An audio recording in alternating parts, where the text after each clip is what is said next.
Et je suis stupéfait de l'absence de vision historique de nos dirigeants. Ça me fait de la peine pour l'Europe. Certains pourraient vous dire à partir de quel pays envahi il faut intervenir. L'Ukraine a été russe pour la partie Est pendant des siècles. C'est une zone tampon. Je ne dis pas que la Russie doit se retirer, bien sûr. Mais il y a une possibilité, les deux parties sont épuisées.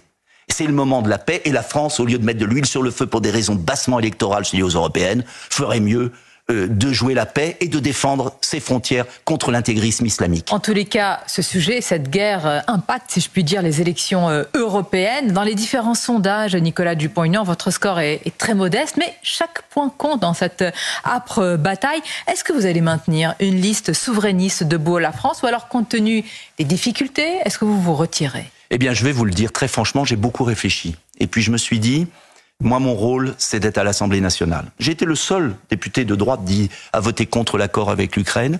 Je défends une vision gaullienne de la France, et donc je resterai à l'Assemblée nationale et je conduirai pas de liste. Voilà. Parce que, d'abord, il y en a plein de listes. Et au moment où la France est en faillite et où il y a ce conflit, mon boulot, mon modeste boulot, il est de défendre une certaine idée de la France et de préparer les échéances suivantes qui me paraissent beaucoup plus importantes que les européennes. Voilà. Il y a encore quelques comme on ne peut pas tout faire dans la vie. J'entends. Mais il y a encore quelques semaines, la liste souverainiste, votre liste était d'actualité. Pourquoi est-ce que vous renoncez? Parce que la certitude de ne pas rembourser les frais de campagne? Les circonstances ont changé.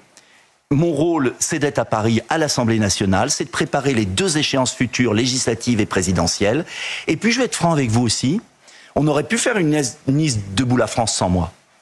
Ça aurait été très bien. Il y a des personnalités debout la France qui auraient pu la faire.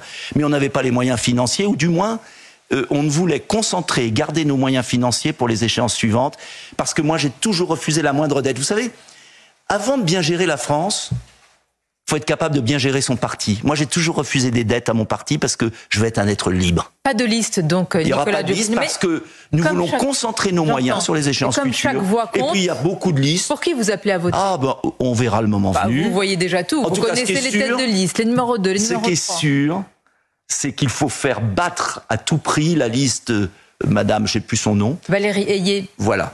Et puis de M. Glucksmann, qui sont dangereux. Dangereux. Et après, oui, dangereux. Les deux sont dangereux pour la France. Parce qu'ils veulent supprimer la France. La rayée de la carte. Supprimer la France. Bah oui, quand vous transférez tous les pouvoirs à Bruxelles, vous supprimez la France. Après, vous avez toutes les nuances de souverainisme.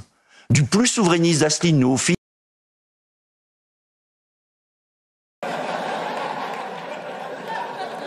Qu'est-ce qu'il a dit? Attention, il fait un AVC, il y a quelque chose là.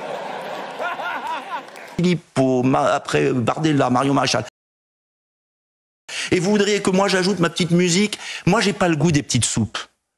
Voilà. J'ai envie. Ça reste quand même un scrutin, ça reste une bataille. Très important. Vous l'aviez mené autrefois. Mais oui, c'est très important. Mais il y a beaucoup de listes. Moi, je me concentre sur la France. C'est l'enjeu pour moi, en tout cas. Notre France est en train de crever. Je crois que tout doit être fait pour la sauver, et c'est l'essentiel. Maintenant, bonne chance à tous ceux qui y vont, parce que c'est un noble combat. À bon entendeur. Merci Nicolas Dupont-Aignan. C'est votre grande interview. Je vous dis à bientôt.